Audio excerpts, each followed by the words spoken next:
अंदर मेरे शोर है मचिया बाहर तो लेकिन मौन हाँ मैं। हर पल हरदम हर कोई पुछे किद्दां कहाँ कि कौन हाँ मैं। समाज का तीसरा वर्ग ने ट्रांसजेंडर्स। विश्व भर विच लॉकडाउन की स्थिति रही ते हुण ये वर्ग कह रहा है कि तुहानूं अंदाज़ा होया कि इकल्लियां रहना की हुंदा है।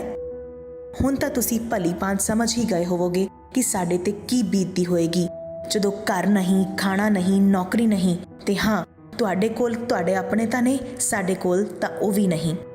इन्हां दा कहना है कि फैमिनिज्म एक वर्तारा है, बिहेवियर है, कल्चर है ते बड़ा औखा हुंदा है दिल ते दिमाग विचली इस जंग नूं जितना।